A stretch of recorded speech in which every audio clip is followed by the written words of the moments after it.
ఎంతో రుచిగా ఉండేటువంటి paneer gravy masala with oats roti అండి. అది ఎలా చేస్తున్నాను ఏంటనేది ఈ వీడియోలో షేర్ చేస్తున్నాను అనమాట. ఫస్ట్ పన్నీర్ గ్రేవీ మసాలా కోసం బాణలు పెట్టేసుకుని ఒక టేబుల్ స్పూన్ ఆయిల్ వేసుకుని ఒక 2 పచ్చిమిర్చి, అదే విధంగా ఒక ఆనియన్ స్లైసెస్ గా కట్ చేసుకుంది, వెల్లుల్లో ఒక 7-8, అదే విధంగా అల్లం ముక్కలు, తర్వాత పుచ్చగింజలు ఒక 2 టేబుల్ స్పూన్లు వేసుకున్నానండి. దీని అంతటిని మంచిగా ఫ్రై అవనిస్తున్నాను. ఈ విధంగా కలర్ మారిన తర్వాత ఒక 2 మీడియం సైజ్ టమాటాలు చీలికల్లో కట్ చేసుకుని అది వేసుకున్నాను. కొంచెం కొత్తిమీర వేసుకుని చక్కగా అది మగ్గనిస్తున్నాను. ఈ లోపు పన్నీర్ ని నేను ఈ విధంగా క్యూబ్స్ లాగా కట్ చేసేసుకుంటున్నాను అనమాట. ఈ లోపు గ్రేవీ చక్కగా మనకు మగ్గిపోయింది. ఈ విధంగా పేస్ట్ లాగా చేసేసుకున్నాం. దాన్ని చల్లారిన తర్వాత ప్రిపరేషన్ స్టార్ట్ చేద్దామండి. బాణంలో 2 టేబుల్ స్పూన్ ఆయిల్ వేసుకున్నాం, టీ స్పూన్ జీలకర్ర, ఎండుమిర్చి, అదే విధంగా హోల్ గరం మసాలా దినుసులన్నీ వేసేసుకుని అది ఫ్రై అయిన తర్వాత మనం గ్రైండ్ చేసుకున్న పేస్ట్ వేసేసుకున్నాము. కొంచెం కరివేపాకు వేసుకున్నాము.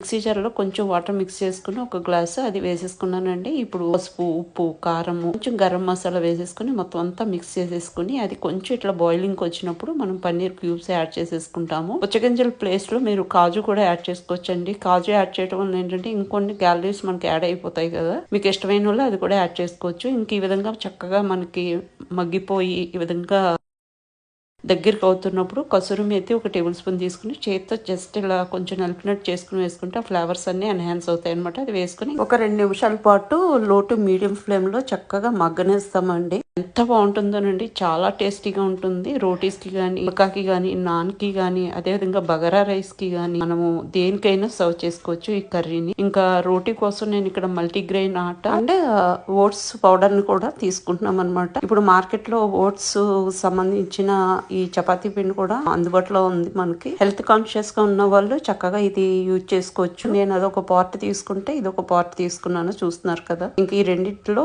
సరిపడా సాల్ట్ వేసేసుకుని ఈ విధంగా నేను తడుపుకుని పెట్టేసుకున్నానండి. ఒక హాఫ్ అన్ అవర్ నుంచి 1 అవర్ పాటు రెస్టింగ్ వదిలేసి ఇంకా రోటీస్ చేసుకుని తవా మీద చక్కగా 2 వైపులా రెడ్డిష్ బ్రౌన్ కలర్ కి వచ్చే వరకు మనము కాల్ చేసుకోవడమే. ఇవి ఎలా ఉంటాయంటే లైక్ జొన్న రొట్టి టైప్ లో ఉంటుందండి.